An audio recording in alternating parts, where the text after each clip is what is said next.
राज्यातील विधानसभा निवडणुकांच्या निकालानंतर महायुतीच्या सरकारचा शपथविधी संपन्न झाला। त्यावेळी मुख्यमंत्री पदाची शपथ घेणाऱ्या देवेंद्र फडणवीस यांनी फोन करून राष्ट्रवादी काँग्रेसचे सर्वेसर्वा शरद पवार आणि शिवसेना पक्षप्रमुख उद्धव ठाकरे यांनाही शपथविधी सोहळ्याचे निमंत्रण दिले होते।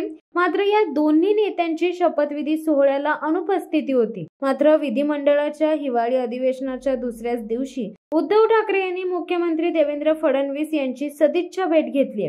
या भेटीत मुख्यमंत्री झाल्याबद्दल देवेंद्र फडणवीस यांचे अभिनंदनही केले। यावेळी आमदार आदित्य ठाकरे, अनिल परब आणि वरुण सरदेसाई हेही उद्धव ठाकरेंच्या सोबत होते। एकीकडे भाजपकडून शिवसेने एकनाथ शिंदेंना दाबले जात असल्याचा आरोप होत असताना दुसरीकडे उद्धव ठाकरेंनी घेतलेल्या भेटीमुळे अनेकांच्या भुवया उंचावल्या आहेत। दरम्यान या भेटीत दोन्ही नेत्यांमध्ये 6 ते 7 मिनिटे चर्चा झाली आहे। नागपूर येथे हिवाळी अधिवेशन सुरू असून उद्धव ठाकरे देखील आज विधिमंडळात आले होते। नागपूरमध्ये येताच सर्वप्रथम त्यांनी पत्रकार परिषद घेऊन राज्य सरकारवर व महायुतीच्या नेत्यांवर टीका केली। लाडकी बहीण योजना, मंत्रिमंडळ विस्तारातील नाराजी, ईव्हीएम, निवडणूक आयुक्त यांसह विविध मुद्द्यांवर उद्धव ठाकरेंनी पत्रकार परिषदेतून भाष्य केले। त्यानंतर थेट मुख्यमंत्री देवेंद्र फडणवीस यांच्या भेटीसाठी मुख्यमंत्र्यांच्या दालनात पोहोचले।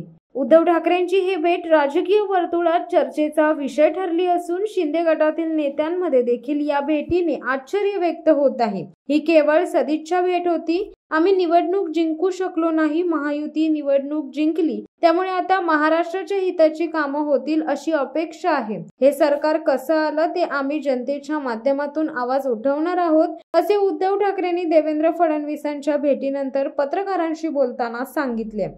शिवसत्ता टाइम्स न्यूज ब्युरो, नागपूर।